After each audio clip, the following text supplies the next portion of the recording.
আমি লিমন। আমি যখন ছোট এটি তখনকার ঘটনা। একদিন রাতে আমার আব্বুর সাথে আমার আম্মুর কী নিয়ে যেন ঝগড়া হয় এবং আমার আম্মু কিছুক্ষণ পর কেঁদে কেঁদে বলে যে আমি তোমার বাড়ি থাকবো না, আমি আমার বাপের বাড়ি চলে যাব। এই বলে আমার সব কিছু গুছিয়ে নিয়ে ঘর থেকে বের হয়ে যায়। তখন আনুমানিক রাত 11:45 এরকম। আমার আব্বু রাগে কিছু না বললে ঘরে এসে ছিটকিনি দিয়ে ঘুমিয়ে পড়ে। একটু পরে আমার যখন ঘুম আসছিল না, তখন আমি আব্বুর কাছে যেয়ে শুই। কিছুক্ষণ পর হঠাৎ বাহিরে আম্মুর ডাক। আম্মু আমাকে ডেকে ডেকে দরজা খুলতে বলছে। আব্বু নিজেই যেয়ে গেট খুলে দিয়ে আসে এবং আম্মুকে বলে, ফিরে আসলে কেন? যাও, বাপের বাড়ি যাও। আম্মু কিছু বলে না, চুপ করে ঘরে চলে আসে। এখানে বলে রাখা ভালো যে তখন বিদ্যুৎ ছিল না, ঘরে টিপটিপ করে মোমবাতি জ্বলছে।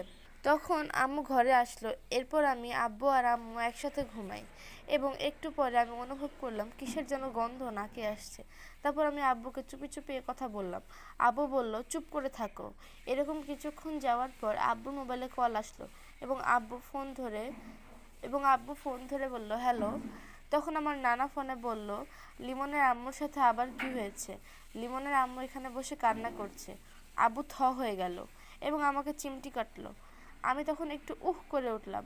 আব্বু বলল, কিরে, বাথরুমে যাবি? এই বলে আমাকে নিয়ে ঘর থেকে বেরিয়ে আসে। আমার আম্মুর রূপে যে ছিল সে ঘর থেকে যাওয়ার সময় আব্বুকে বারবার বলছিল, লিমন একাই বাথরুমে যাক, তুমি থাকো। তখন আব্বু বলে, তুমি থাকো, আমি যাই, নয়তো লিমন ভয় পাবে। এই বলে আমাকে নিয়ে ঘর থেকে বেরিয়ে যায় আব্বু। তারপর পাশের বাড়িতে যেয়ে সেই রাতটি কাটাই। সকালে এসে দেখি ঘর একদম নোংরা আছে আর দেয়ালে শুধু আঁচড়ের দাগ। পরে আব্বু বলে সেটা হয়তো কোনো অতৃপ্ত আত্মা।